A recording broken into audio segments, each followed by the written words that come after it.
trickle in throughout, Yeah, no worries. so we might have to readjust the seating and stuff. Is it okay if we do quick introductions?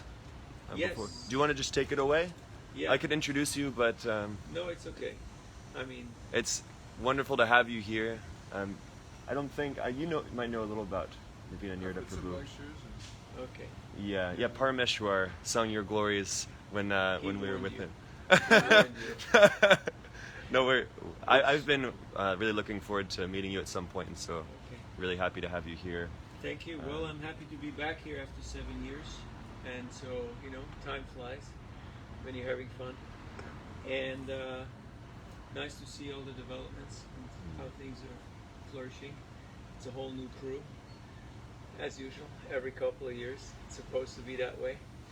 So, thanks for making it and putting in the effort. So I don't really have an agenda today to speak, but I'd like to hear who you are and what are your ideas and your questions and your plans. Welcome. So, as they say, when you arrive in the great country, what is the purpose of your visit? And that's an important question because it really defines our motive, And as they say in criminal psychology, motive is everything. No motive, no case. So why are you here?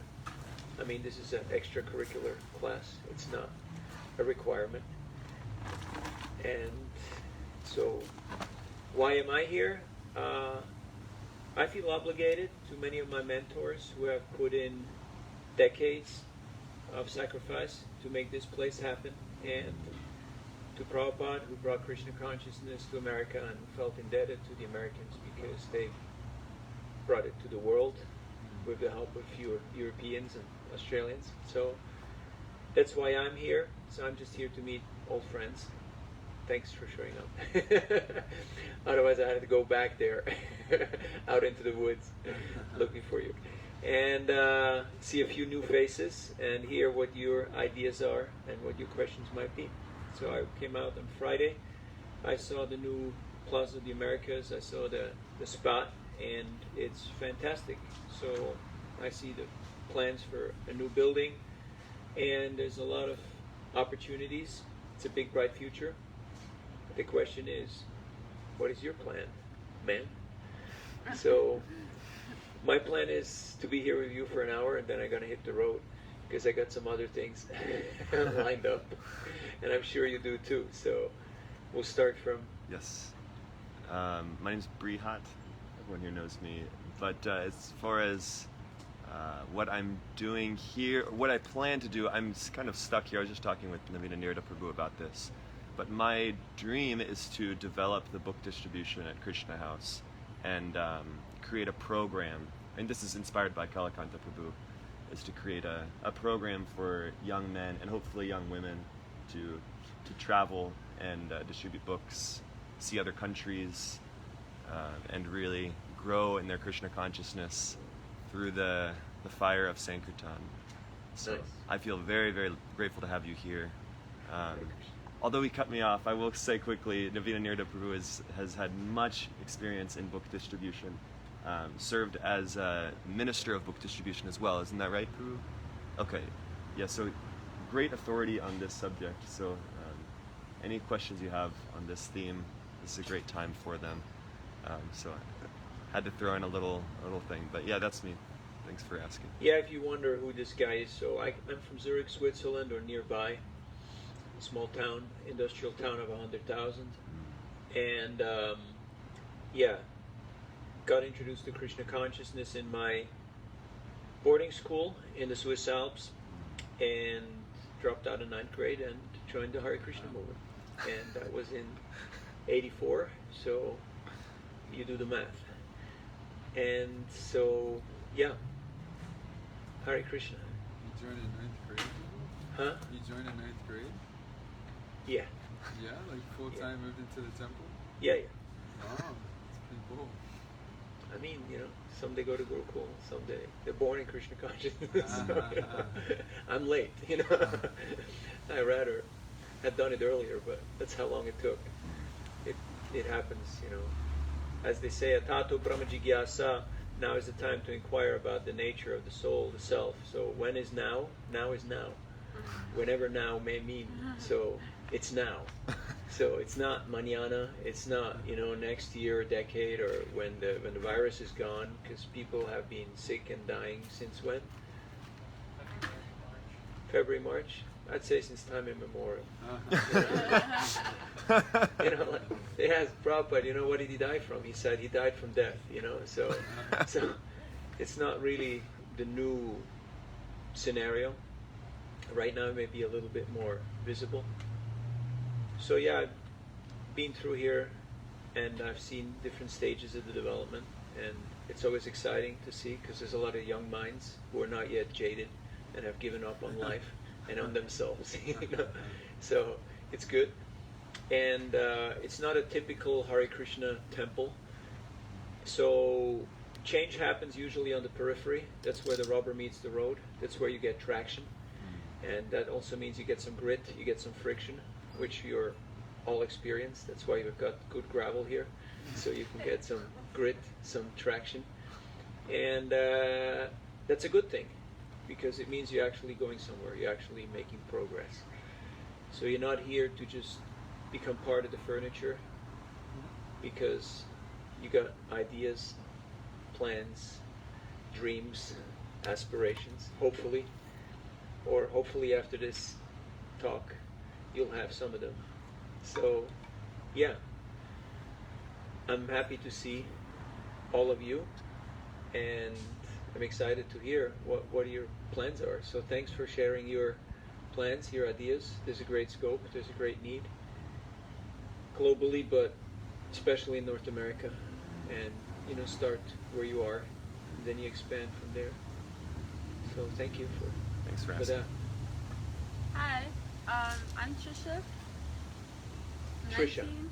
Yeah, I just joined like a couple months ago, so I'm real late. If you were late, I'm real late. I don't really know exactly what my plan is, but I'm really into poetry. I want to get better at that and get better at making people feel something when I write. I really just want to figure out like my position and how I can best serve Krishna, and I want to love Krishna with all my heart and only think of him. Thank you. Yeah. It's a good plan. I like it. I like it. Welcome. What are we doing? We're just saying who we are and why we're sitting here and what's our expectation. I know there's going to be lunch at 1:30, but between now and then, Can I go last? Not a lot. She wants to go last. Go last. Oh, you want to go last? Okay, you just got here. No worries. We'll do the rounds. Okay. Sorry for putting you on the spot. Hare Krishna. My name's Parker. Been here 2 years, 2.5 years. I did book distribution with him for almost a year or so. I like preaching, but recently I've been shifting more into like community development kind of area, taking care of people Mm-hmm. on a very personal and long-term basis. I like that a lot. Cool. It inspires me. Why am I here? Because you are. Okay. Like I say, you go to the Vrindavan, or a holy place to meet the great souls. So Krishna's is really good at getting great souls that come here a lot.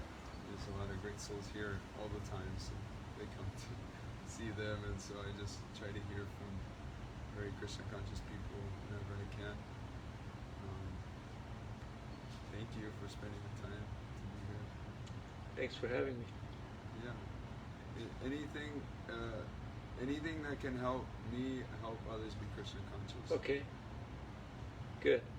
That's I what like I hope that. to learn today. I like that. Parker, right? Yes, sir. Cool.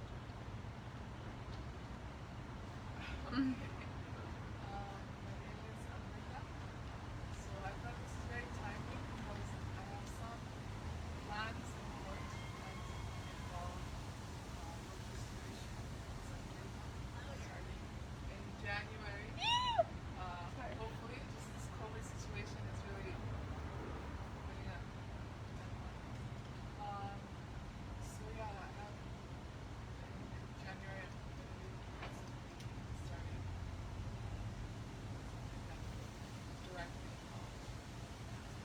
Any plan, any idea how you're going to do it?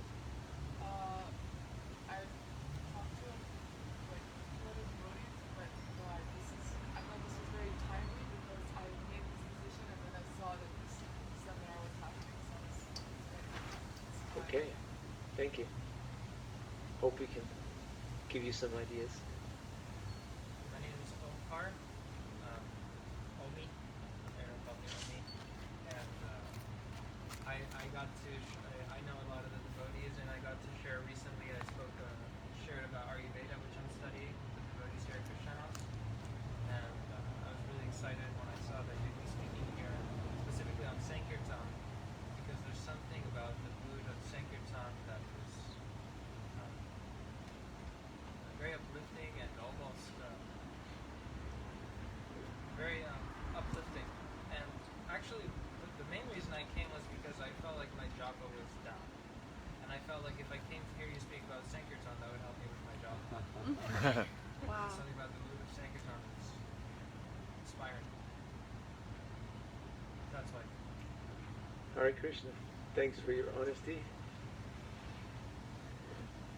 My name is Prabhupada Priya, and well, I did Lotus Solution for like 25 years, countries, and maintained my family over that period by Lotus Solution, and yeah, now I'm moving into a different phase of life, I guess, and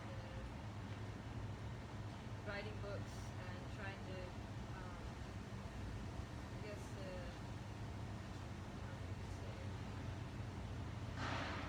more into teaching, I guess, explaining, and yeah, I lived in India for many years, and I came here with the mood of trying to give whatever I learned over the years from my experience of preaching and practicing Krishna consciousness. And Krishna's given me lots of wonderful souls to associate with here and engage me a lot. Engage where I have. Sometimes I feel like I'm scraping the bottom of the barrel to try to find what they need, but yeah. Thank you. Krishna, my name is Bova. Bova, B-O-V-A. Vova. Bova, yeah, it's Ukrainian. Been living here for about, I think, a year and a half now. I do book distribution here and there at times. Me and Brihat are planning on going Sankirtan soon, hopefully. He's one of the devotees who wants to travel in the van. What I want to get out of this seminar, you could say, is a question I've had, the balance between health, austerity, and Sankirtan. The balance between health, austerity, and Sankirtan. Okay. Good. All right. We'll keep that in mind. Thank you. My name's Elena, and I guess I'm here, I guess just to get some inspiration. Sankirtan isn't really my thing. I'm pretty shy, and I feel like actually Sankirtan's really inspiring for me. Just anybody who does it, I'm very inspired by it. Just because I feel like it's really, you're putting your heart on the line for Srila Prabhupada. You're going out there, you don't know what you're going to expect, you don't know who you're going to encounter. You could get really mentally disturbed by the end of the day, or you could be super ecstatic. And I don't know, so just some inspiration on that. And yeah, I'm looking for inspiration on that because I'm scared of getting out of my comfort zone. So. Thank you. All right. Om Jnanatimmirandasya Gyananjana Shalakaya Chakshurumritam Yena Tasmai Shri Gurave Namaha Mukam Kroti Vachalam Pangum Langayate Girim Yatkripadamaham Vande Sri Guru Dinataranam Paramanandamaravam Sri Chaitanyeshwaram Vanchakalpatarubhyascha Kripasnubhyevacha Patitanam Pavanebhyo Vaishnavebhyo Namo Namaha Sri Krishna Chaitanya Prabhu Nityananda Shri Advaita Gadadhara Shri Vasari Gaur Bhaktavrinda Hare Krishna, Krishna Krishna, Hare Hare, Hare Rama, Rama Rama, Hare Hare. Hare Krishna. Just got to keep time so you don't get carried away. So,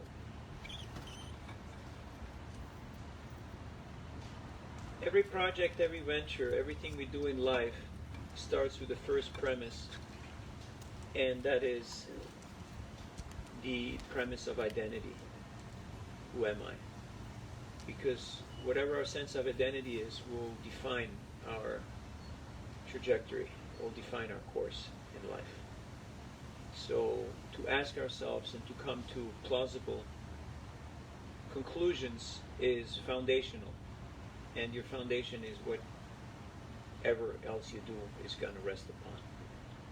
That's why in the Vedic text there's a lot of talk about identity.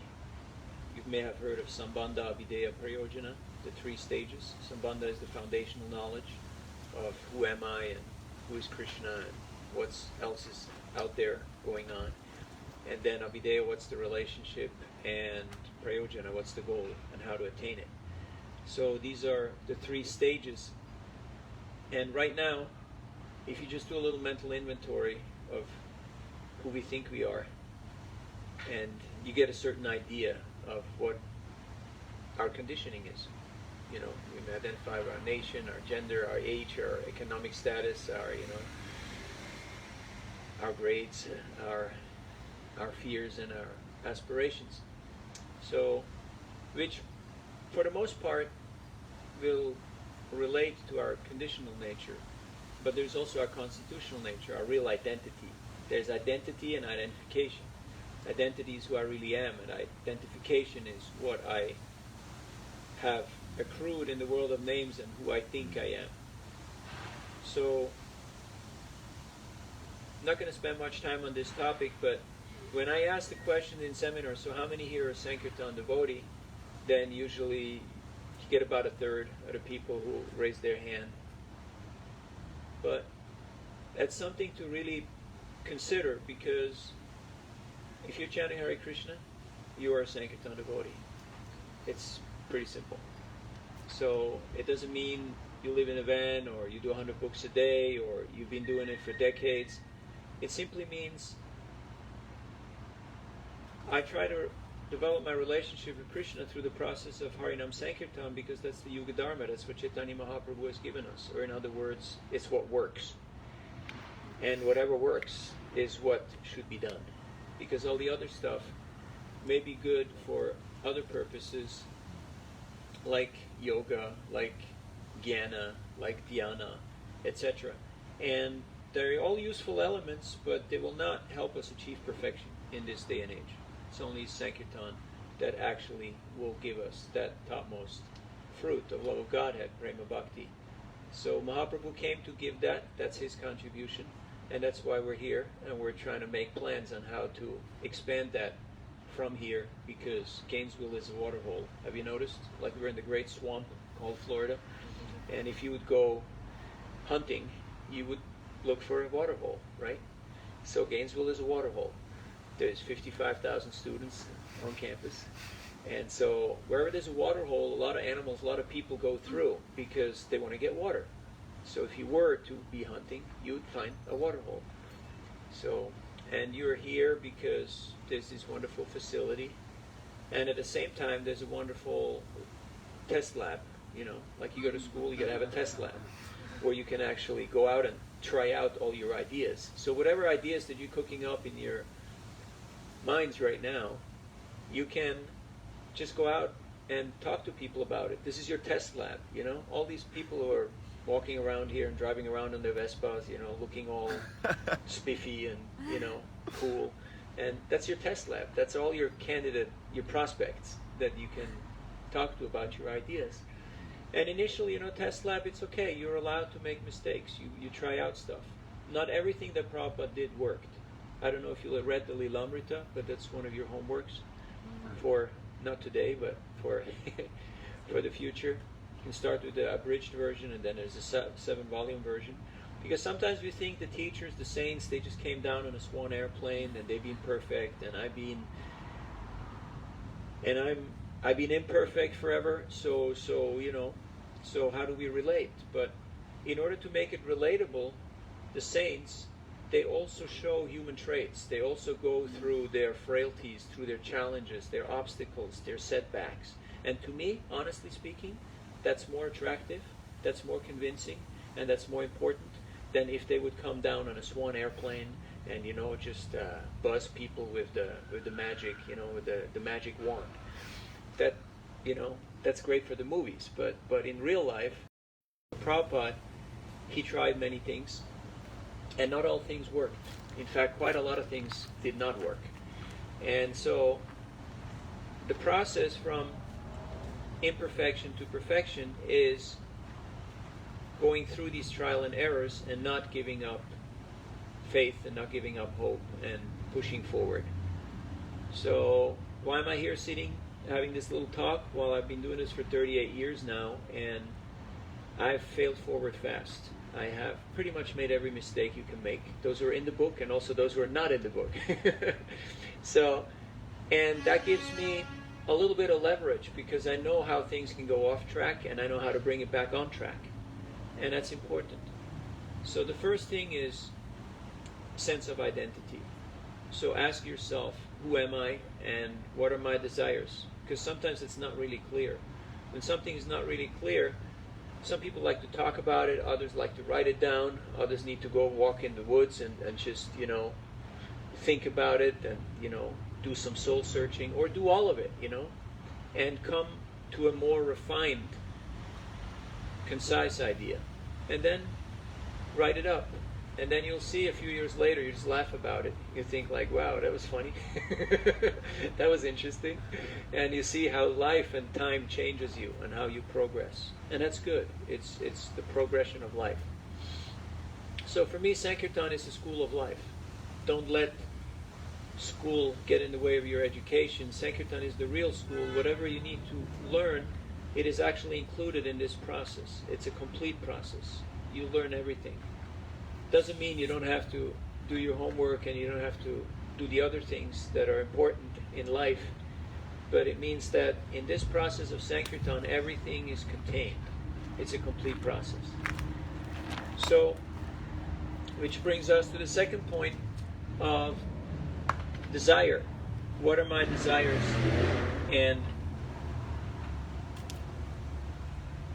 what is my what is it that I would like to communicate to people? Because that's the main question that they're going to have. Whoever you talk to, they want to know what you're all about, and be clear about that. Because not only people will ask you that, your own mind will also ask you that. Hey, you know, you could be anywhere. It's Sunday afternoon, you know, you could be somewhere on the beach. There's a couple of nice springs out there, and, you know, a couple of beaches, and there's a few options, right? You could jump in the car and drive down to the mall. Some people do that. You could be on the phone or on the internet, but no, you're sitting here listening to this guy rapping. So what is it that actually moves you? What is your desire? In French it's called la raison d'être, or the reason to be.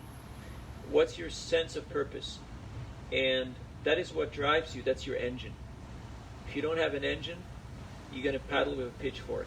Have you ever paddled with a pitchfork? But you can imagine it, right? You can visualize it. Huh? Even if a lot of people paddle with a pitchfork, you're not going to go very far. Yesterday we were in the springs on a canoe, and we had 2 paddles, but we also had a motor. So we were going places. We're doing stuff. We're having fun. But if you paddle with a pitchfork, you're not really going fast. So if you're just running on the chariot of the mind, you don't have any traction. It goes like these kids on the bike sometimes, but they're not going anywhere because there's no traction. You know, have you ever seen? You do pay attention, right? There's a lot of noise, there's a lot of smoke, but there's not much action. So don't travel on the chariot of the mind because it just burns up energy and it just gives you stress. But if you want to get traction, then see how you can actually communicate your desires in real life. And that means you have to improve your communication skills. You got to learn how to talk to people. Because when you're a little kid, it's okay if you run into the room and you go, "Wah!" And everybody's like, hey, yeah, it's the kid, it's funny. But then, years old, you're like around 3 or 4-ish, then you go in the room and you go, ah! Everybody's like, we don't know that little animal here, because my kid talks, My kid talks. He's articulate. He knows how to actually communicate. So learn the art of communication, and the world will be at your fingertips. Prabhupada, he refined his presentation through japa, chanting. That's what actually refines your ability to communicate. Because the way how you chant and hear, that's the way how you're going to vibe and communicate throughout the day. And that's why he was able to actually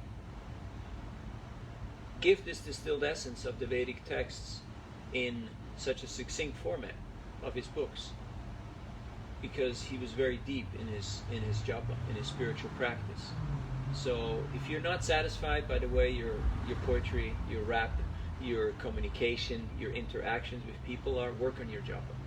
It will help you up your game. And when you do Sankirtan, you really feel the need for that, because you're in front of people and they're like, okay, what is it? And you go, that,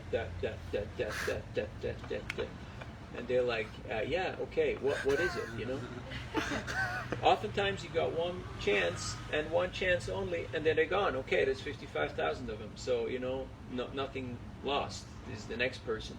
You talk to them, and after a while, you will see how you go from unconscious incompetence to conscious incompetence, which is very painful, because you become aware that I'm not that great and I need to improve. And then you put in some actual effort, and then you go from conscious incompetence to conscious competence, and it may take a while. Anything that you do for 10,000 hours, you can become perfect at. That's about 7 years. It's not too long.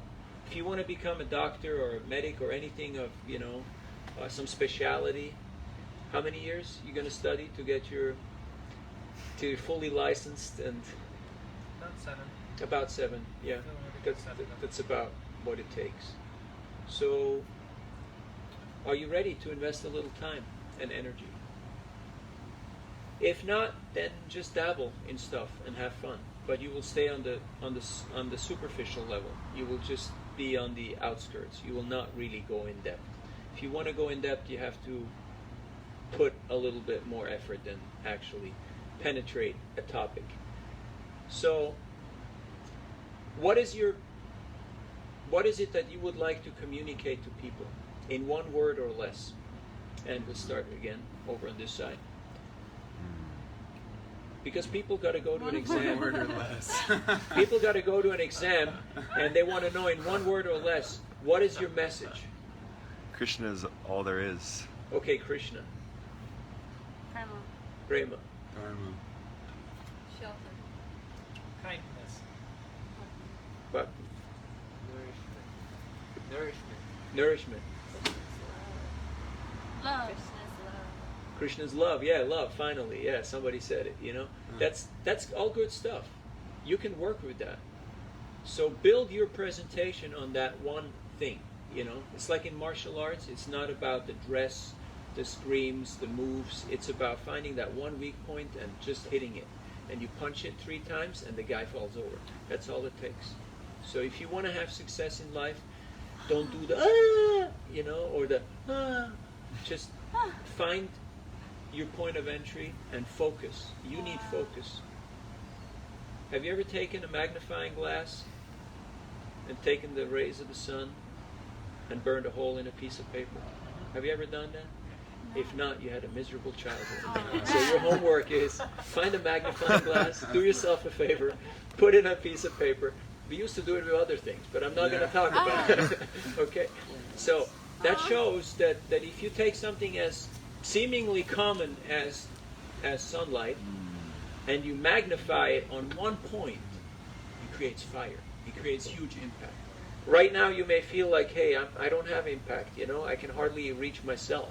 I'm not always in touch with myself. It's because you don't have focus. And focus comes through japa.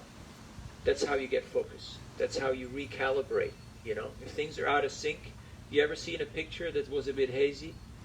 And you're like, I gotta take a better shot, this is not really clear here, Like, I was with Parchavananda and he's talking to his 8th or 9th grader and he told a lot of them, hey, you gotta take a better shot of your test, send me that PDF so I can actually read it. Otherwise it's just not really. So, right now a lot of our mental imagery is very hazy. It's not in focus because we are not focused in our own life. And yes, that also means we're having to gain a little bit of gravity, a little bit of depth. That doesn't mean you become super serious and no fun and a grumpy young man or a grumpy young woman, and which is not really so much, desirable. But you can be as fun and inspirational and whatever it is that you are, and at the same time have breadth and gravity. They're not mutually exclusive. They're not contradictory. You can have both at the same time. And that's the art of Sankirtan. Where on an apparent level, you're just a regular person and you're just dealing with people. But internally, you have gravity, purpose, and it creates such a vortex, it creates such a magnet that you can practically draw people. You can practically grab people just by your sense of focus. Just to give you an example, when Prabhupada came to America, the first person he met was a Coast Guard in Boston Harbor who was driving around on a little boat, and he saw Prabhupada on the Jaladuta, and Prabhupada waved at him, and he waved at Prabhupada. And 4 years later he joined and became a devotee. And later he took sannyas. Yeah, pretty crazy, huh? Yeah, because Prabhupada had been meditating, he had been focusing, he had been praying, he had been building up to this for his whole life. So here is the first person. This is the first person that I see, and it's like, and he just blew him out of the water, literally speaking. So you can have people walking down there on the road, and you just look at them, and they're like, "Did you ever drive on the road?" And you looked over to the other side, and the guy was like, "What are you looking at?" Consciousness comes through the eyes. It's powerful.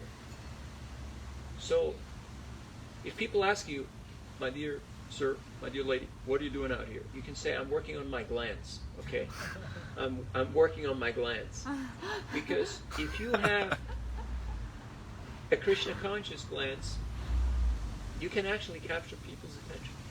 You can draw them in. Wow. And people take one look at you, and they will decide, nah, or yeah, I like to talk to this person. It's a one moment decision. So I don't want to discourage you, but I'm just telling you a few things, and you can try to work on that. It gives you a little bit of a pointer that it does matter where our consciousness rests, and we express it mostly through the eyes and through our words. So you all said a lot of good things that you would like to communicate to people. Now, how do we do that? That's the topic of today's little discussion. And the point of inspiration came up, which is the third topic, that if you're not really inspired, nothing's really going to happen. They asked Charlie Chaplin, what's the secret of your success? Do you know Charlie Chaplin? Have you heard of him? No? Half of your life is wasted.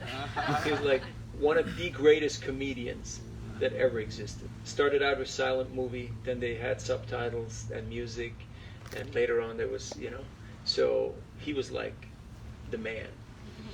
And anyway, I'm not going to tell the whole story. That's for another day. But he was asked about the secret of his success. He was the greatest of his times. And he said, 50% of your success is just showing up at the right place at the right time. That's already half the rent. That's 50% of it. You just be at the right place at the right time. You're halfway there. And then he asked, what's the other 50%? And he said, enthusiasm.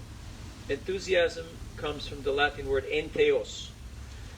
Theos means divinity or God or Krishna, and means being empowered or inspired or even possessed by God, or be an instrument of God's compassion. So you have to be enthusiastic, and that means you have to have some inspiration. Because if you're not inspired, nothing's going to happen. You know a lot of stuff already by now, but how much of that stuff are you actually going to implement? Are you actually going to go and do? Yeah, I know I need to do a few things, but am I going to do them? No. Why not? I don't feel like it, I'm just not there. I'm just not inspired.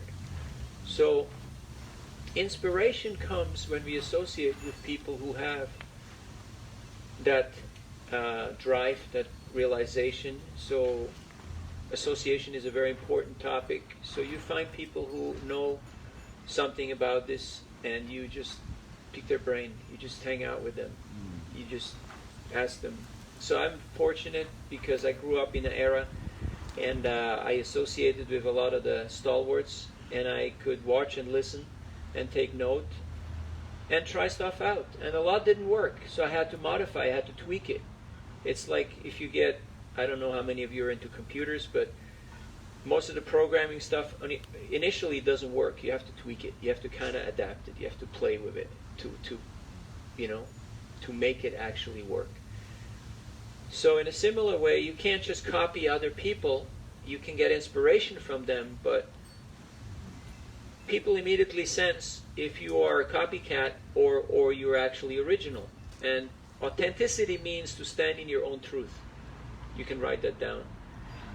That's so many things. Yeah.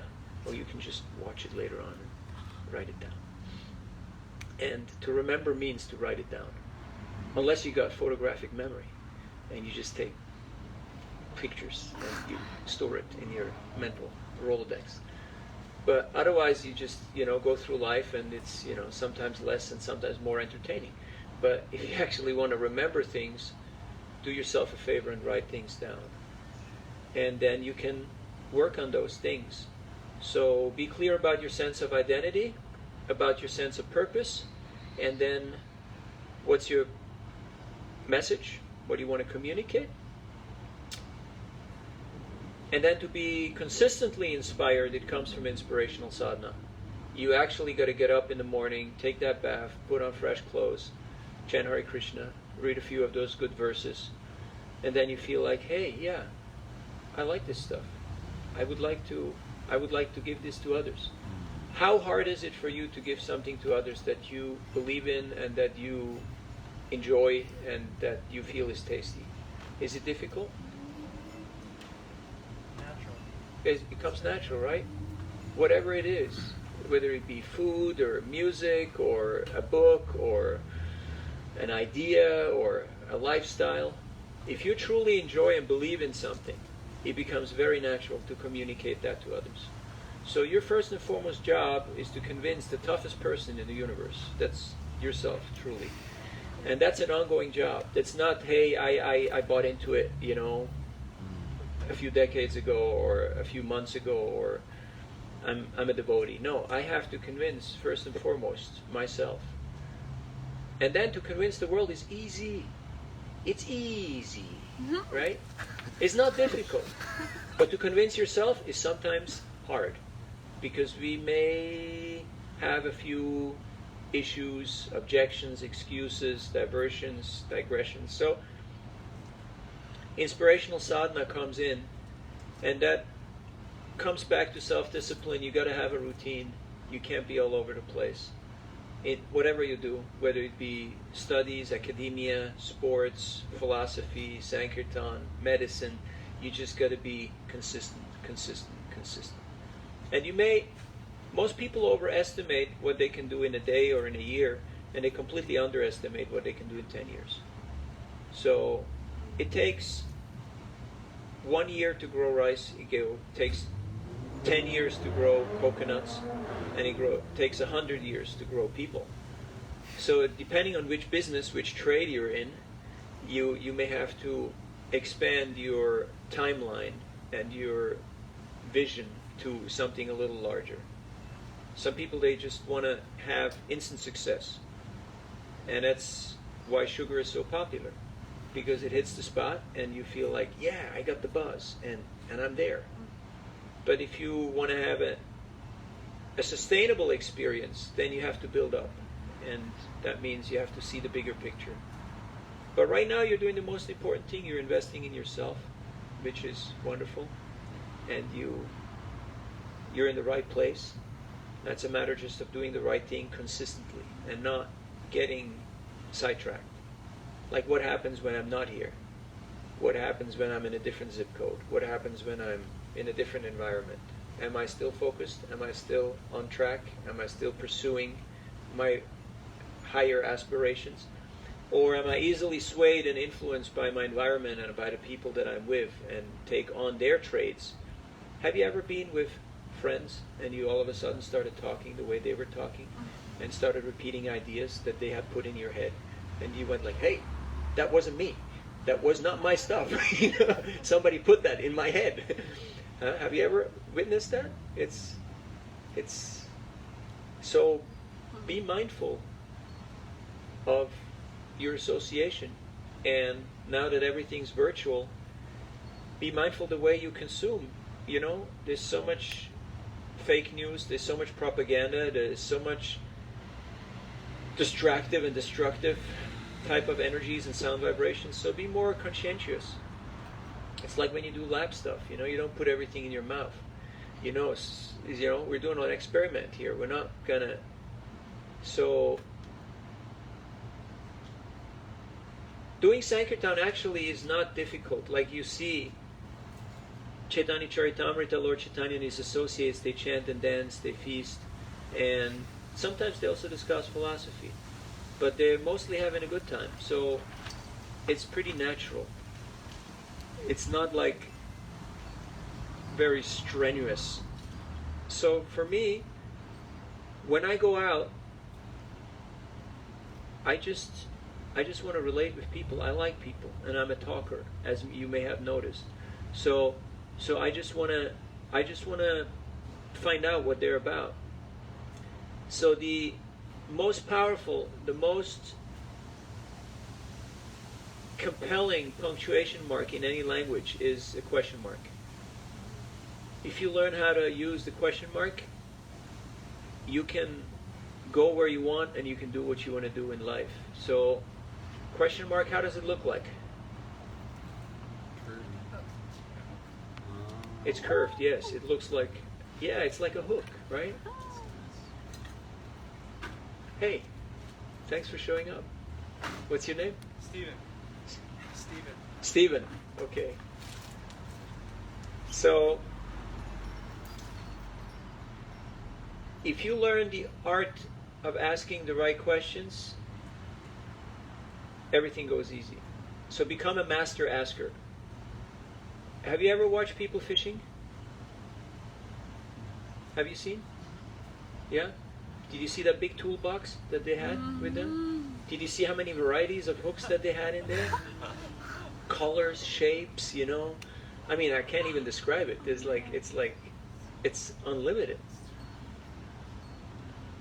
So, you get your own toolbox of questions. And with that, you can practically hook anybody.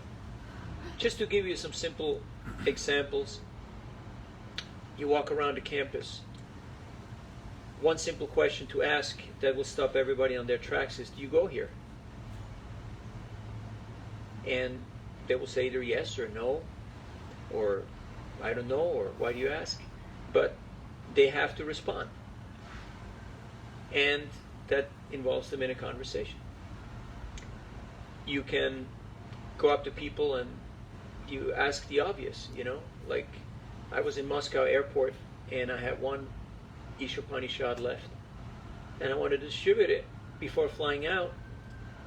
So I saw a young kid and he had a guitar strapped to his back and I said, do you play the guitar? And he was like, how did you know? And I was like, I got magic power, you know? And if you want to find out how to find that out, you got to buy this book, you know? It's all explained in here. But just do yourself a favor. It's part of your homework. Start asking questions. Remember when you were a kid and you were asking everybody about everything? and it was an exciting time of life because everything was new and you were not jaded and you didn't think you know it all. You were just a kid and it was okay to ask. But now you're grown up and you think, I don't have to ask. I'm all right. I know it. And if I don't know it, Siri knows it, or Google knows it, or you know, or I'm just gonna, you know, not bother because I don't want to admit that I don't know. So just keep on asking. People don't like it if you tell them, you know. Certain cultures, certain demographics, they may appreciate, you know. They may appreciate when they see a person who practices spiritual life. They just want to hear from them, and they just come and say, "Yeah, tell me the story, give me the kata." But in the Western mindset, it's not so much like that. People think they know it all, and there's that weird mixture between narcissism and autism. You know, it's like a really strange type of a, you know, mix. But one thing's great. People do like to talk about themselves. So just ask them questions. Do you go here? Okay, what's the next question?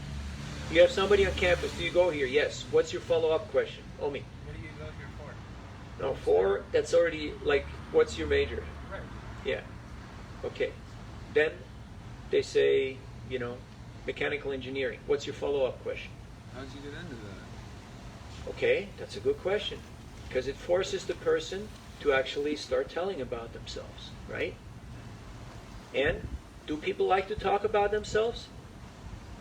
Yep. Yeah. Some do. The guys, not really, not so much, right?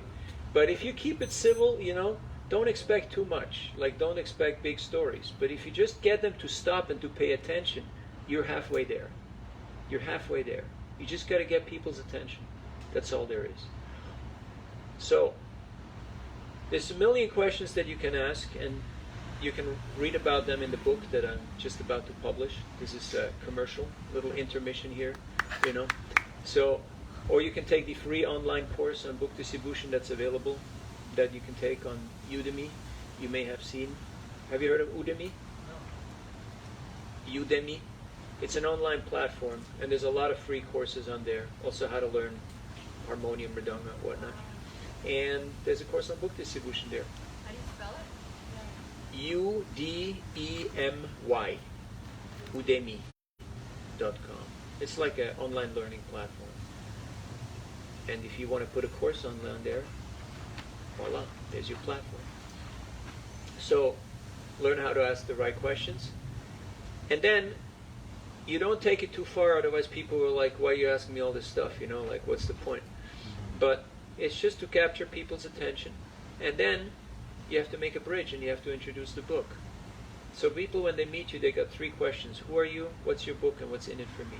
If you can answer that in a very succinct way before they even ask, you got yourself a book distributed. So you just tell them who you are. It's not so difficult. You tell them your name. And then you introduce the book. And you tell them what's the benefit. What are they going to get out of it? But you got to make that bridge. You have to make that connection between the book and the person. Otherwise, if it's just you telling them stuff, it doesn't stick. But once you have that bridge, once you have that connection, then people feel obliged. They feel like there's a relationship, you know? They feel like, I don't want to disappoint you. You're like my friend, you know? And do you like to disappoint your friends? I mean, that's the title of my next book, you know? How to disappoint and lose friends and how to make enemies. It would be a very popular book. But if you want to keep people happy, you try to, you know, respond to their desires. So, how to speak about the book, how to introduce the book, you can do this in many, many, many ways. You can just go up to people and say, you know, this is a great book, and I want you to have it. And it's as simple as that. For most people, that does it, you know. That's enough, if you're convinced. Because usually the more you talk, the easier you lose them. It's more about the personal relationship. So if you want to go straight to the bottom, to the punchline, how I distribute books, I just get people to like me. I know that sounds hard, It sounds almost impossible, but I can tell you, a few books do go out every now and then. So, but there's different styles. So you find your own style. You don't have to do what I do. You don't have to do what he or she does. You come up with your own style. You want to know how Prabhupada distributed books? He told people, like he was in Slippery Rocks College in when he was with Sally Agarwal in Butler, Pennsylvania. There's a college, Slippery Rocks College, and there was a professor, Larson, and he gave a little talk because Sally arranged all these different speaking engagements for him. And after the talk, he asked the professor, he said, I have brought these books all the way from India for my special friends. Would you like to have a set? Guess what the guy said? Huh? Yeah. Yeah. Yes. So, if you make it all about them, you put them in the center, and I know that sounds a little hard, especially you younger, and right now it's mostly about I, me, and mine, and that's how the whole universe moves around, I, me, and mine. But if you can take that step back out of the center, and I know in Krishna consciousness you put Krishna in the center, but you know Krishna is in the heart of every living entity, so by making it about this person, you also put Krishna in the center, because you want to bring that person closer to Krishna. So you give them attention, and you get two in one, you know? It's not exclusive. But you've got to learn the art of giving people proper attention.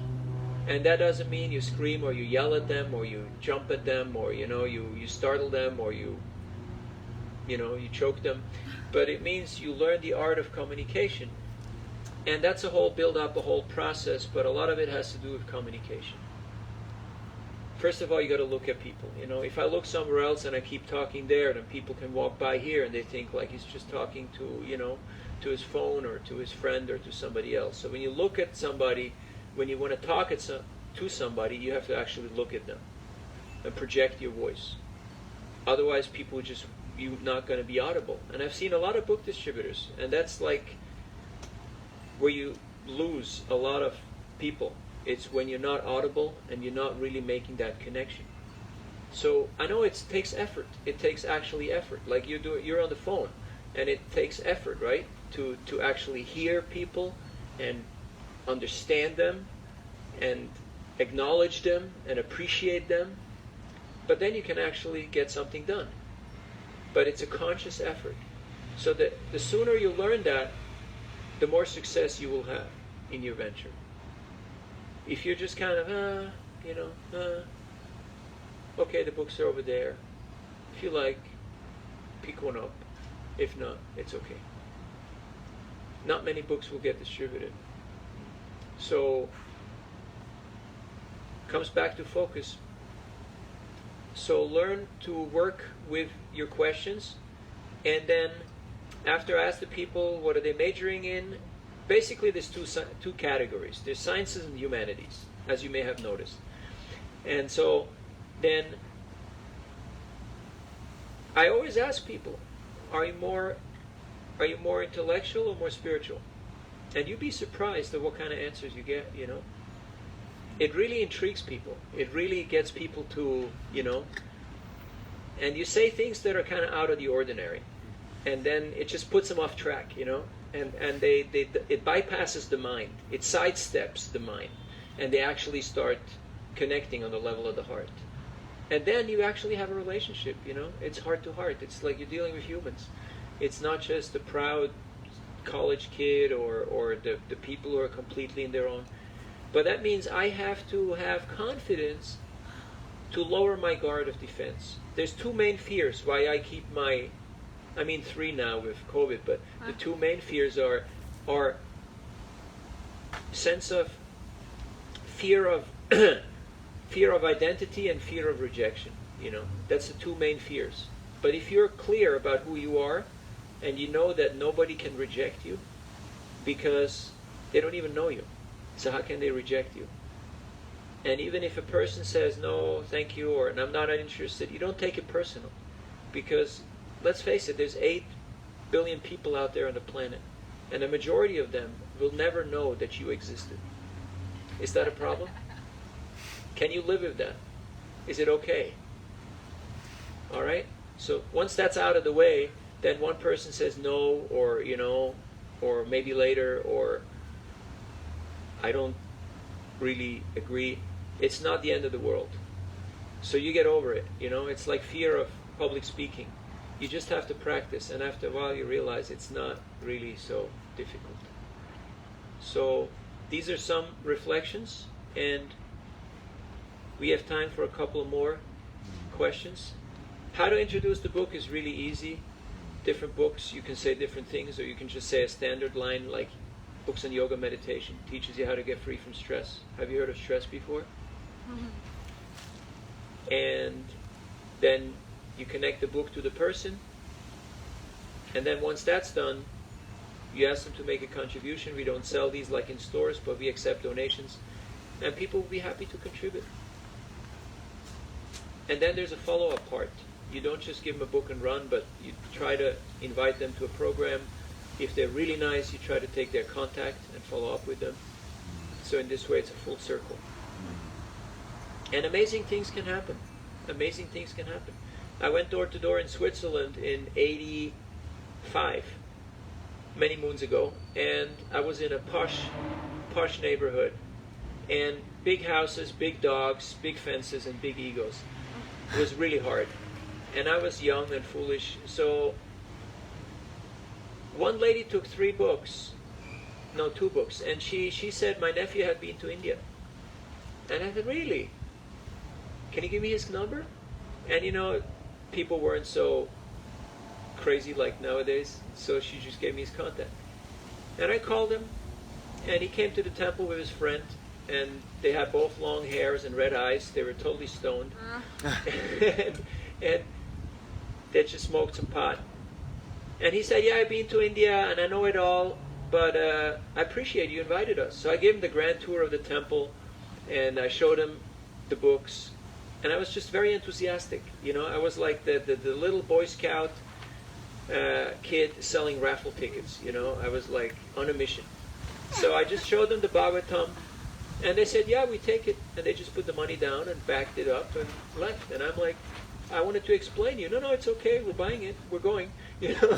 So I was like, whoa, that went fast. And then they came sporadically, but not much happened. And almost a year later, Bhakti Churumraj showed up, and they attended one of his classes, and boom, he just blew them out of the water. It just gelled, and those 2 boys started a center in their own home, and their whole posse, their whole gang of friends became devotees. And from that group, about 15 or 20 people got initiated, and a few dozen people started practicing. Now, it wasn't me, because I was just, the same rascal that I am now, just in a younger version. But because I took that contact, and I followed up, and I invited them, and I understood this is not about me. These guys are way older than me. They're more mature. They're more experienced. They're more traveled than me. But if I can just be of service and somehow be an instrument. So that's what really happens on Sankirtan, and that's, if you ask me, why I'm still doing this after 38 years. I love to see Krishna do the magic.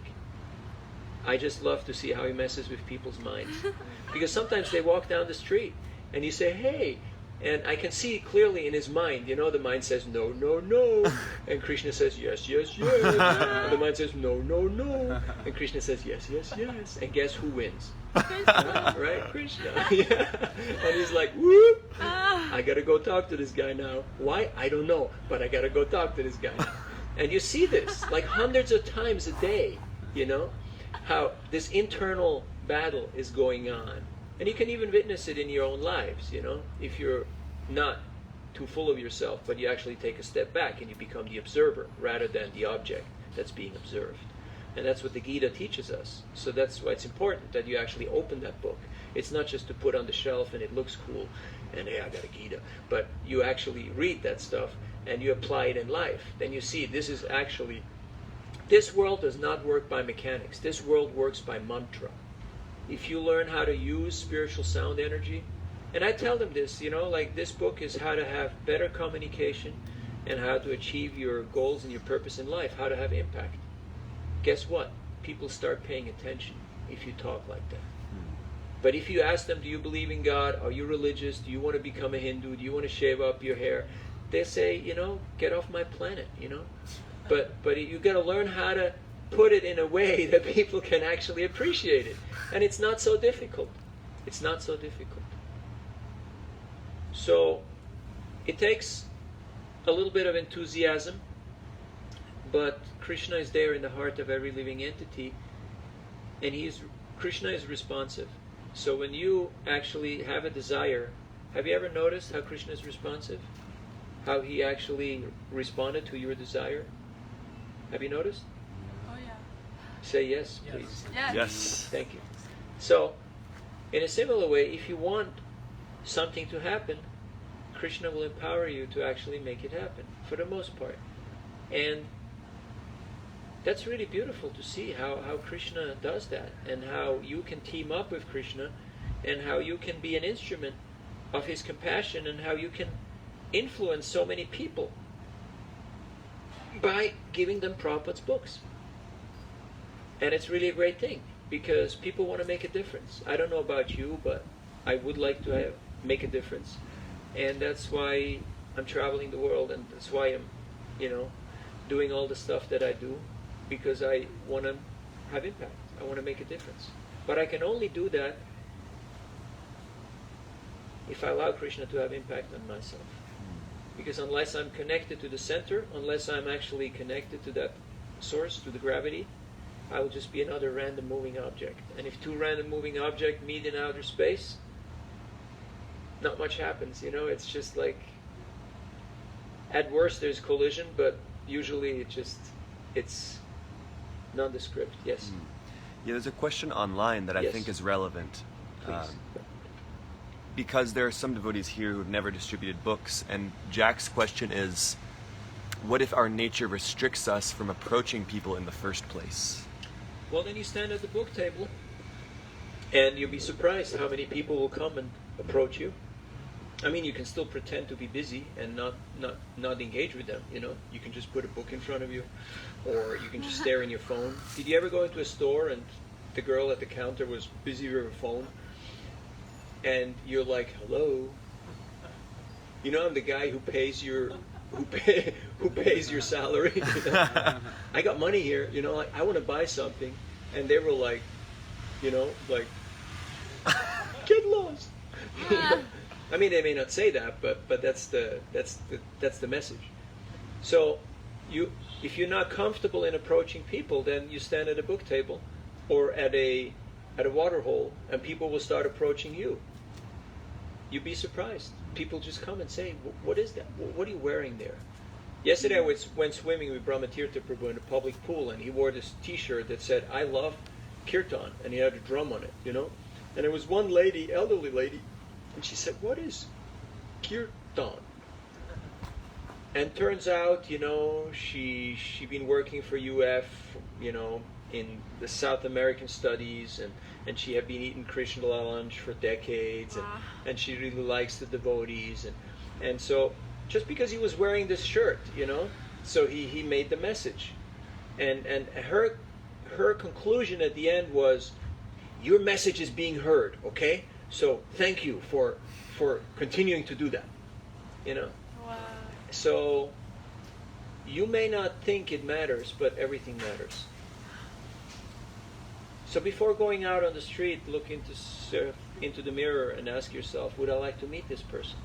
And if not, why not? And what can I do to make it easier for people to relate to me? So if you're not comfortable approaching people, stand at the table, and people will come and they will start asking you questions, and you can just introduce the books. So there's so many different ways you can distribute books online. You can give books through your profession. I know some people who are doctors who are very successful, and you can be a doctor, an astrologer, a therapist, this or that. You speak about the Gita, you say these are all the principles, it comes from this book, and either you include it in the package deal of your consultation, And by the way, this is your free Gita, complimentary copy from Doctors Truly. And if you really want to improve your life, your health, this is it. You read this section, and guess what? People are actually going to go and do it because they consider you their authority. But you got to have an idea, you got to have a plan, and you got to have books. So there's many ways of how to distribute books, and just get started, But it all starts with actually reading the books, because once you read the books, you realize, hey, I like this stuff, and I would like to share this. And there's many ways how to share it. But the most direct way is by giving people the book. Other questions? I have a question. Yes. Well, how did you mentioned inspiration? Yeah. And once you're inspired, you're willing to go. Yeah. But, so I wanted to know the balance between the health and not being inspired, and going out. Yeah. So health is not what you do when you go to the spa or when you go to a retreat or you buy a fancy yoga mat. Health is what you do every day. Okay? It's about regulation. So you get up at the proper time, you know how much to eat, when to eat, how much to exercise, and also how much to work. And that's what it says in the Bhagavad Gita. Yuktahara viharasya. You know that one? So, Vapna vibodasya. Dukkha. You can overcome all pain, disease, and misery just by being regulated and having a steady program, a steady sadhana. But then sometimes you try to do a little more, and sometimes you feel really tired and you do a little less, and that's okay. But you just keep a steady program going. So they're not mutually exclusive. You can have a very vibrant Sankirtan and good health. I tell people I'm 52 and they're like, they don't get it. Because if you don't wreck yourself and you live a sane lifestyle, you don't look your age. And you see people who are running around here who are in their mid-20s and 30s and they're goners, they're totally burned, they're toast because they just wreck themselves. So you find your balance and then you try to do a little more every day. So don't be complacent, because the mind comes up with all these ideas. I could get tired, or I could burn out, or I could push too hard, but with that attitude, you're never really going to achieve much. So you have to know what is your capacity. Some people's capacity is just going out and talking to one person. That's as much as they can do on their first day. But then you try to do more, and you increase your capacity. Like initially, when you go out, you just watch. You don't have to do anything. You just watch others. And it's really not confrontational. It's just you observe, and it's fun. Till after some time, you're like, heck what, I can do this. And you just grab a book and run around the corner. Give someone a book, Or you can start giving out flyers, invitation cards, or prasadam. And in this way, you learn how to deal with people. And you lower your levels of self-defense. You become less afraid of what's out there. And you realize it's just people like you and me, and they're looking for the same things. And if I learn how to communicate with them, it works fine. But yeah, you have to be a little bit intuitive. It also helps if you have a coach or a trainer or a Sankirtan leader who tells you it's time to step up your game, or it's time to slow down and take a day off. That also helps. Because sometimes that self-reflection may not be there, especially when you're young. So find yourself a good trainer or a coach. That's why we have gurus. That's why we have mentors. But it's up to us whether we avail ourselves of their, guidance, or we just start living in our own little movie. But health, yeah, Prabhupada always signed his letter, I hope this meets you in good health, So he wanted us to be healthy. It's an important point. And that means physical, emotional, psychological, and spiritual, because it's a 360. It's a complete package. So thanks for bringing it up. And the best way how to stay healthy is to go on traveling Sankirtan. Because you have your own program. You can come up with your own program that's most conducive for your persona. which is oftentimes not possible when you are in a temple or in a group setting, because you have to compromise and make it work for everybody. But if it's just 2 or 3 guys or girls, you have your own schedule. I mean, fairly the same elements are there, but I'm just saying there's just more leeway there. Okay? So you want to travel places? You want to go see the world? I mean, I knew very clearly when I came to Krishna consciousness, I want to do 3 things. I want to see the world, have a lot of friends, and become the best at what I do. Because as a sports guy, I was very competitive. So, and Krishna exceeded all my expectations by far. And he also showed me how, stop desiring things because ultimately it's all in Krishna's hands. And but health is an important issue. But don't develop an unhealthy obsession with healthy living, because I see a lot of people who actually get sick from that, just because their mind becomes affected. Oh, I can't eat that. What's in there? Like they give you prasadam and you go like, who cooked this and what's in there? And all the time like OCD about everything. And it just aggravates, your own life. So don't do that to yourself. You're a young guy. So I'm just making these points because I've seen people go off the deep end. And then they only eat goji berries, with milk from whales from Alaska or something. And it just becomes a little troublesome, because, got to work out 8 hours a day. I'm like, just live your life. And make the adjustments. You got to be practical. Prabhupada one time was giving a class and the microphone kept falling down from the stand, so he just asked his servant, give me your Brahman thread. So he gave him the Brahman thread. Prabhupada tied the microphone to the stand with the Brahman thread, and that was that. Because yukta vairagya, you got to be practical. So sometimes the program or the prasad, it may not be exactly to my idea or to my taste, but I can work with it, right? So don't become too rigid, because you have to learn how to be flexible. Otherwise you'll start tripping. You know that bamboo is stronger than steel? Steel breaks, it snaps. But bamboo, you can actually go 360 with bamboo. If you put it in water and you bend it, you can go 360 with bamboo. But with steel, it breaks. So be like water. Learn from nature. Don't trip over little stuff, because the mind shoots out all these ideas, If 10 people reject me, it's all bad. I'm not going to do it. But how many times was Prabhupada rejected? That's why you should read his biography, because then you will see. It was hard for him to get his passport, to get his visa, to get his non-objection certificate, this and that. He had to go so many places. A lot of bureaucracy. It's not like here. And still, when he came to America, it wasn't over. He struggled for over a year before anyone really showed up or showed any interest. And then those people who did show up, they were wild people. There was some real characters there, They asked him, what is a hippie? And Prabhupada said, what was his answer? Something extraordinary. And he made big eyes, something extraordinary. But he had faith that Krishna's message is potent, and people got attracted.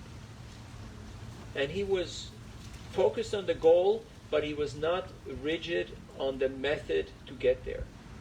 So he was ready to adjust the method. No plane flies from A to B in a straight line.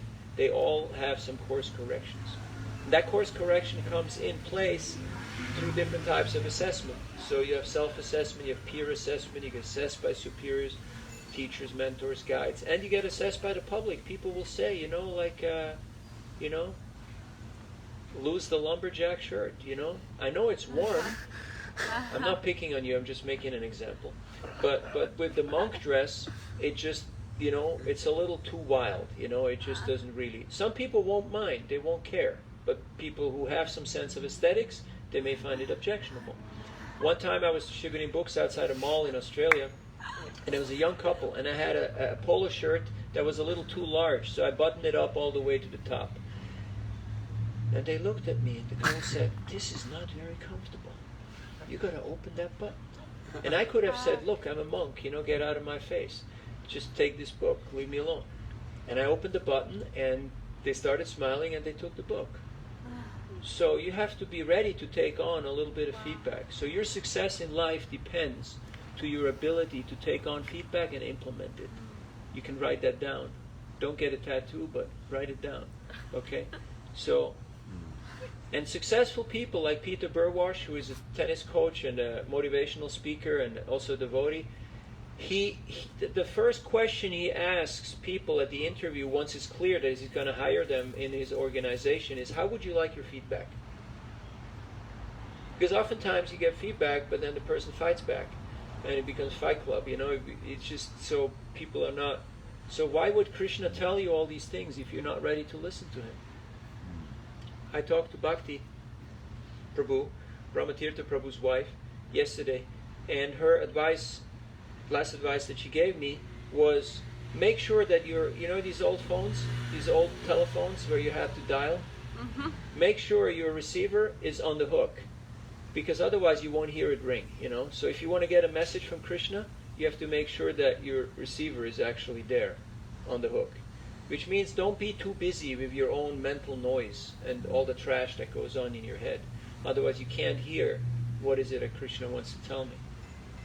And even when the messages come, you have Guru Sadhu Shastra, so you triangulate. You have these three towers that you need a clear signal. Otherwise you can't define your geographical location.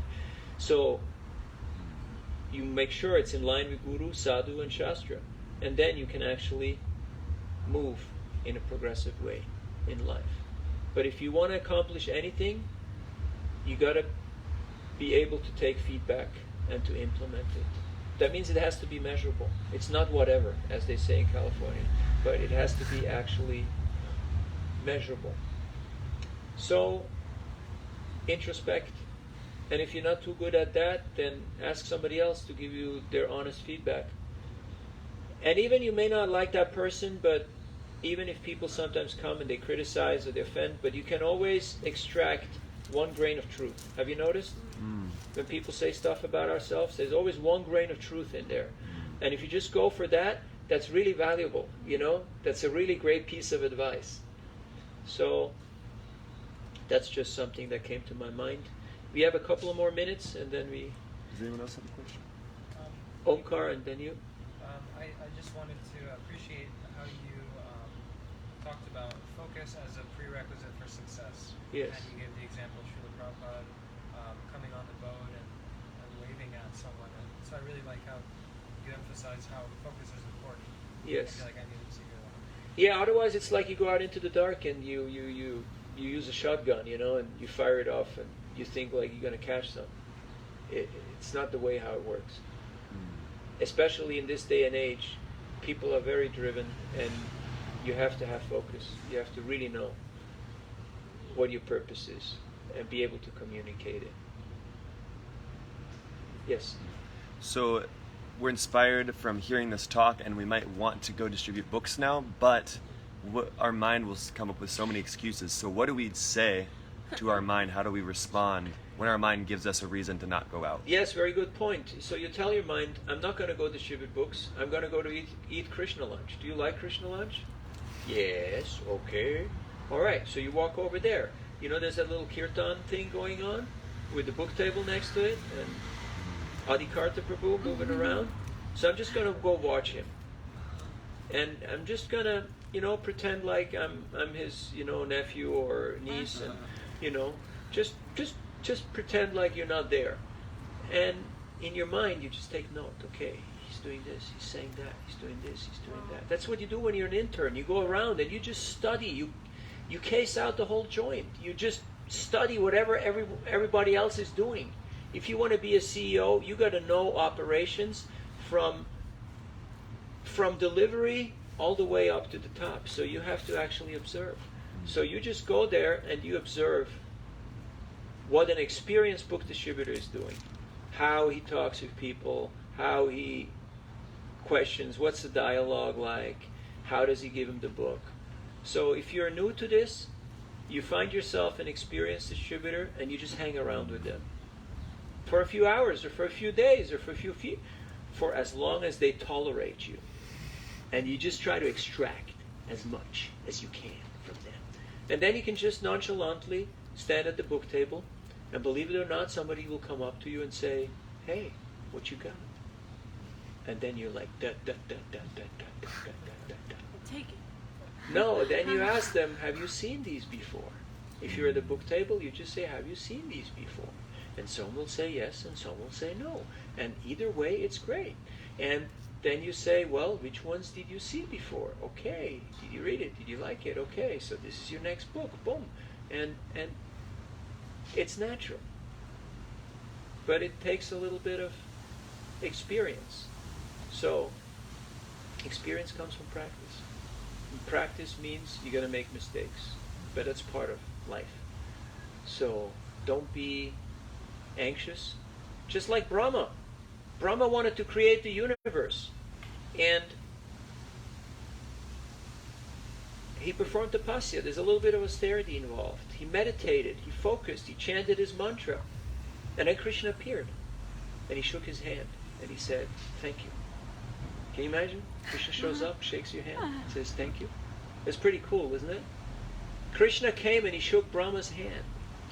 That's in the Bhagavatam. I'm not making this stuff up as we go along, because I get a little high on my own Kool-Aid.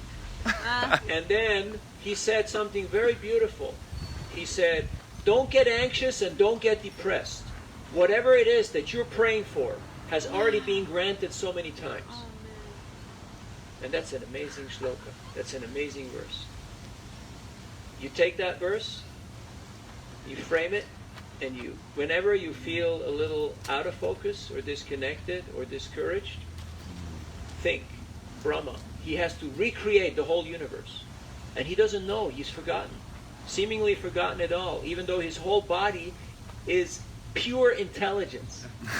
His brain is not like bird brain or squirrel brain or our brain, that we got like big black holes and, His whole body is pure intelligence. He forgot that he was capable of doing this. But Krishna reminded him and told him, "Don't be anxious, don't be depressed. Whatever you're praying for has been already done so many times." So, Sankirtan is easy. It's like going and walking in the park. Is that difficult? Not really, right? So just go out there and meet people. And then as you go along, you improve.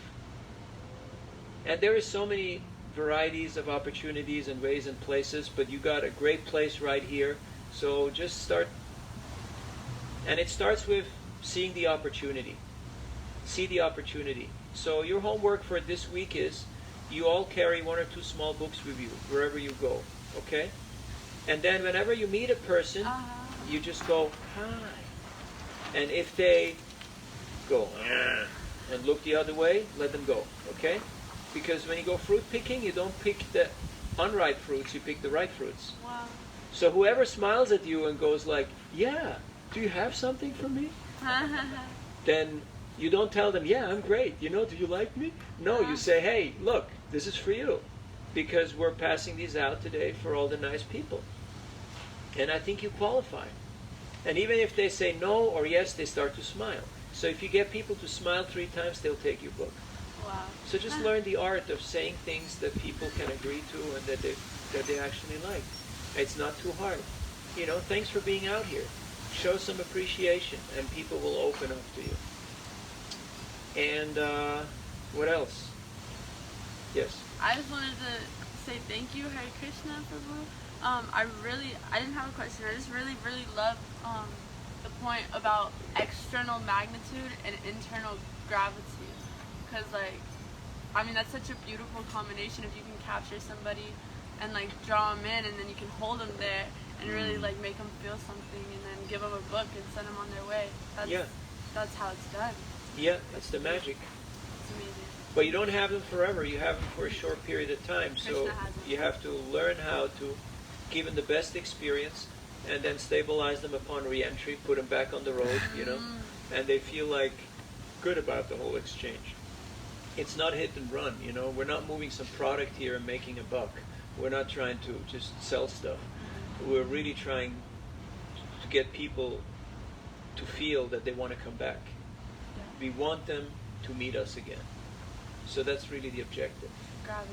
Yeah, and even if sometimes it may mean that they may not initially take the book, because at the first encounter they just look at you and that's as much as they can do. And the next time they will say, hi. But they're not ready to talk. It was just hi, and they walk by. And then the third time they're ready to take the book. You will notice that this scenario happens oftentimes. And as you get more experienced, you can have a little bit more of a directness and a little more thrust and a little more focus. And you have more impact in this way. But initially, right now, you're really in a very advantageous position because there's zero expectations on you. So don't put that burden of, I have to perform, I have to put scores up on the board, I got to do something. Just explore. Just see it as an exciting experiment. I just want to see Krishna's magic, and let's see how he's gonna do the magic and save the situation. That's why the devotees were not even that perturbed when the demons showed up. They were like, "Oh, let's see the fun. How Krishna is gonna how he's gonna handle this." They were not really paranoid or scared, so to speak. And that again closes the circle. We get back to where we started off: sense of identity. If you know I'm eternal, I'm full of knowledge, and I'm full of bliss, no one can take that away from you. Okay? Even worst case scenario, everything goes wrong. You're still eternal, full of knowledge and full of bliss. That's pretty good. That's money in the bank. That's a greater realization than 99.99% on the planet have. Do you truly believe this? This stuff? That you're eternal, full of knowledge and full of bliss? Say yes or yes, please. Yes. I mean, you're still working on it, right? It's kind of a big concept. I am eternal. I am full of knowledge. I'm full of bliss. I mean, I'm a part of God. I'm made in the image of God. I'm a particle of God. So that means I have the same qualities as Krishna, but in a very minute, in a small way. And that's why I can become illusioned. I can become confused and distracted. But I am that. I'm not of this. That's why the example is given of the lotus flower, who has a distinctly separate nature than the water or the mud. And that's why it never sticks, not to the water nor to the mud. It always stays distinctly different. And in a similar way, the soul, the spirit soul, is a different identity than the material variety. So this is your framework, this is your, epistemology, this is your terminology that you have to learn when you go into any field, whether it be science or academia or sports or medicine or Sankirtan. Like your coach will say, this is a football. I mean, this is a water bottle. And you think like, yeah, basic, sounds a little stupid, but you have to know who you are. And once you know that, nothing will faze you. Nothing will scare you. So it's an exciting, it's a rewarding, and it's a very inspiring process because you will see miracles. Krishna will show you the magic. And I'm going to close up with a small story because you're going to see me again tomorrow morning. I'm going to show up again here on Zoom to give Bhagavatam class because that's the kind of guy I am. I don't go that easy. So, I was in New York a couple of days ago and we did Harinam. And the easiest way to distribute books is next to the Harinam. Because people are like, have you ever noticed when they just start, going with it, even though they don't know what it is and they may not even know the words, but they just get carried away by the Harinam? Have you noticed? And so you just go up to them and you ask them, do you know what this is? Do you like it? And they're all like, you know, and then you just give them a book. What is it? That's what it is. Okay? That's enough.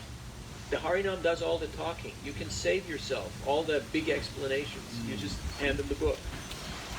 And then, you know, take the donation, whatever. So there was Harinam at Columbus Circle, which is the entrance of Central Park in New York. You heard of Central Park? And we had a vibrant Harinam there, and it was a bit nippy, but the sun was out on some parts. So there was a few elderly people there in the sun. So I went up to one elderly lady who was in a wheelchair, and I approached her. She must have been about 85 years old. She had really nicely manicured nails and gold rings with jewelry, and her hair was done up all nice. And I gave her the Gita, and I explained it to her, and she asked her caretaker to give her the purse. She gave me $5, and then at the end she said something beautiful. She said, "Thank you for coming over and talking to me." And the way she said it was kind of like, you know, I realized a few decades ago she must have been a young, pretty girl, and now she's 85 and nobody even sees her. Like, she doesn't exist anymore. Because if you go past a certain age, people won't notice that you exist anymore, or they want to get rid of you. So she was there in her wheelchair just watching the world go by, but you know, who would go to an old person in a wheelchair and talk to them? It's just not something that people do.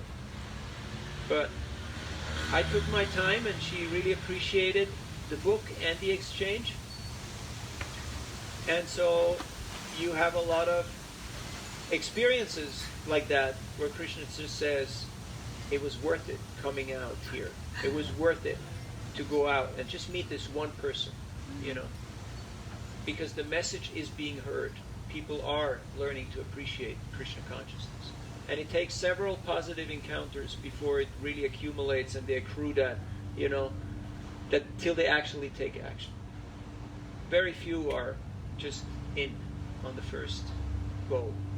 So even if the person may not take the book, you're paying it forward to the next person who will meet them again. And that's perfectly all right. We're just cultivating the soil. We're just making it more and more fertile. And more people will come to Krishna consciousness because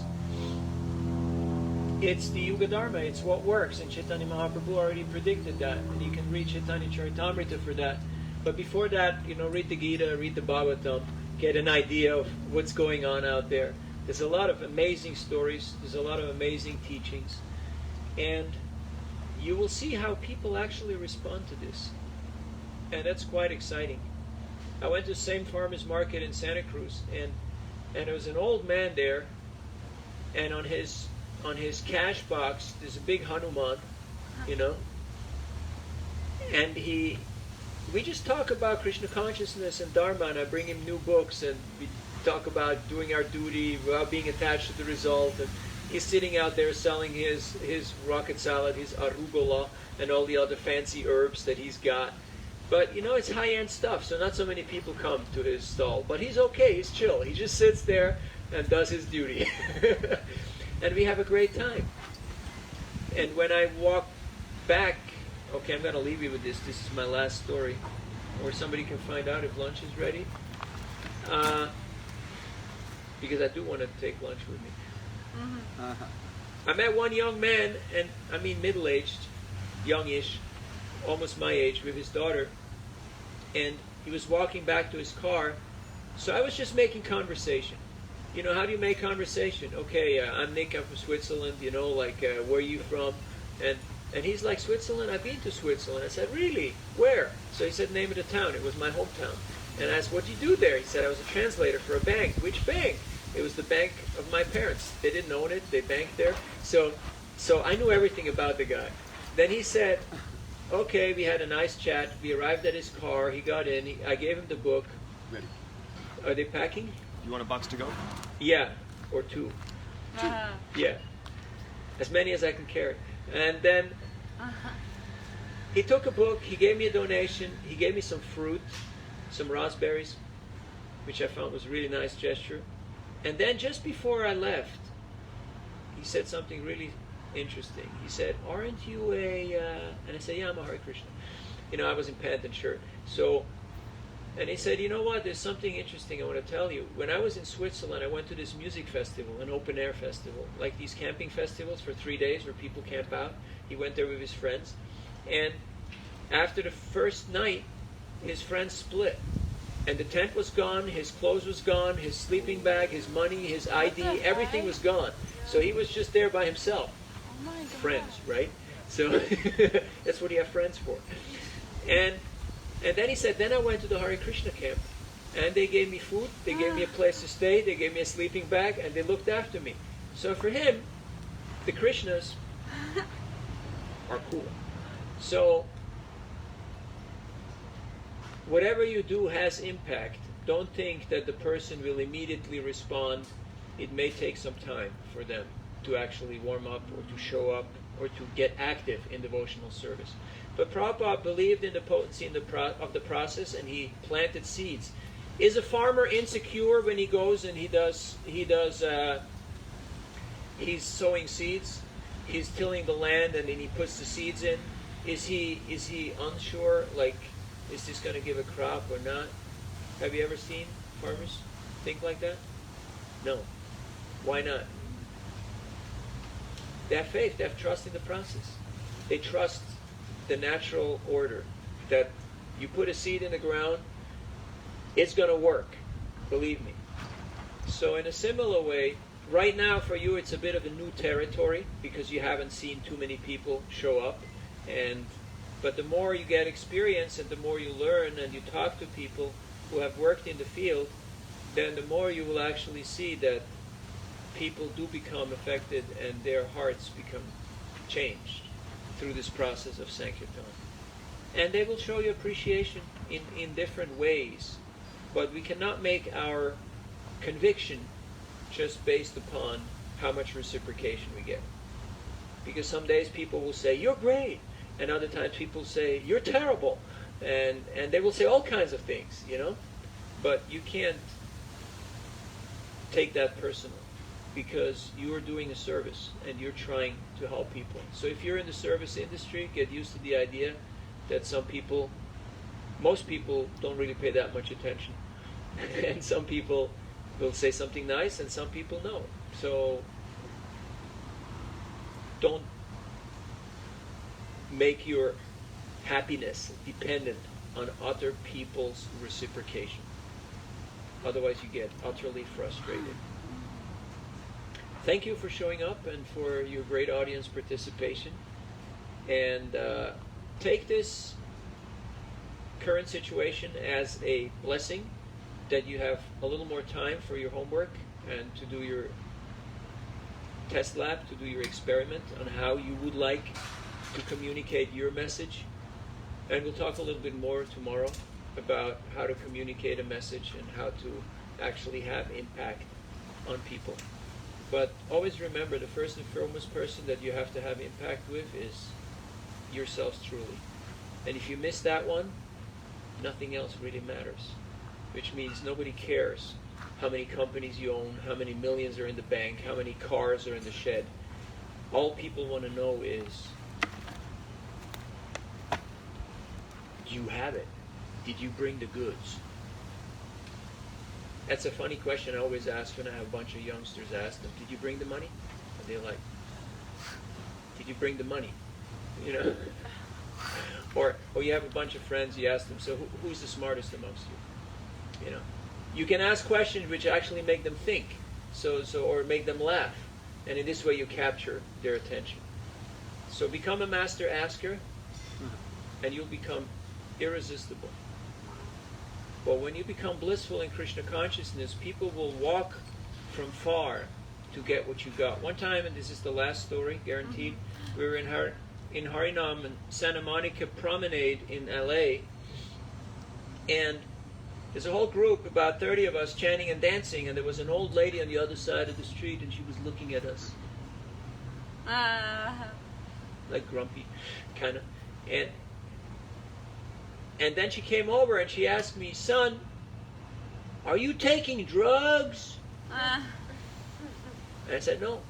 And she said, "That's really sad, because I was ready to buy whatever it is that you're taking." Because she saw these guys, you know, they're having a good time. So, people want to see, what's the proof of the pudding? It's in the tasting. So what's the proof of the book? It's you. Am I happy in Krishna consciousness? Am I getting traction? Am I doing it? So it's a good thing, because that's where assessment comes in. And in Sankirtan, you get assessment, because people, you will get feedback. I guarantee you that. And it's really a good thing to know where you're at. And you will gain all the strength, inspiration, and power to actually make progress, because it's a complete process. Nothing is lacking there. Everything is in there. So thank you for considering this opportunity. It's a great adventure. You will go places. You will meet people. You will have amazing experiences. I guarantee you that. Money back guarantee from this seminar, if it doesn't happen, okay? And I'll come back and check on you guys, or you can check on yourself. And whatever it is that you're meant to do in life, you will do it. But this will help you. This will help you develop the right attitudes and put a lot of tools in your toolkit, in your little fishing box that you're going to use to go out into the world to make a difference. So, yeah, make the experiment. And don't forget your homework. What was the homework? Start reading Lilamrita. 2 books in your backpack Carry at all 2 times. small books with you at all times. What else? Go out and watch Adikarta. If he complains, say, "Navina sent me." Sorry. Blame it on the big guy. And then just live your life and be blissful. Because people take one look at you and they will decide, I want what you have, or I want to be as far away as possible from you. It's one immediate reaction. So it does matter the way we live our own lives. That's why Acharya means teaching by example. So thanks for showing up and for being the example. And Krishna will give you all the opportunities. There is a whole wide range of options that are available.